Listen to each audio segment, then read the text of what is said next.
আসসালামু আলাইকুম। 5 মিনিটে 2 গোল, 2 পেনাল্টি, চরম উত্তেজনাপূর্ণ হাই ভোল্টেজ ম্যাচে একই করলো বায়ার্ন রিয়াল। বিস্তারিত জানতে আমাদের সাথেই থাকুন। চ্যাম্পিয়ন্স লিগের সেমিফাইনালের বিগ হাই ভোল্টেজ ম্যাচে অভিজ্ঞ দল বায়ার্ন ভার্সেস রিয়াল মুখোমুখি হয়। অসাধারণ এই ম্যাচের 24তম মিনিটে দুর্দান্ত গোলে রিয়ালকে এগিয়ে নিয়ে যান রিয়ালের তারকা ভিনিসিয়াস জুনিয়র এবং সে এক গোলের লিড নিয়ে অর্ধাংশ পার করে। দ্বিতীয় অর্ধের 53তম মিনিটে লেয়ারসনের অসাধারণ গোলে কামব্যাক করে বায়ার্ন।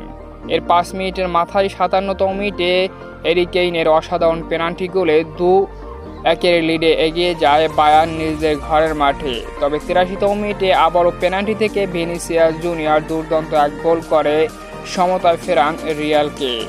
এক কথায় ভিনি বাঁচিয়ে দিল বায়ার্নের বিপক্ষে রিয়ালকে। শেষ পর্যন্ত 2-2 গোলের সমতায় শেষ হয় বায়ার্ন রিয়ালের সেমিফাইনালের ফার্স্ট লেগের ম্যাচটি। তো এখন দ্বিতীয় লেগে রিয়ালের মাঠে বায়ার্ন মুখোমুখি হবে। তো দেখা যাক সেখান থেকে কোন দল জয়লাভ করে শেষ পর্যন্ত ফাইনাল নিশ্চিত করে।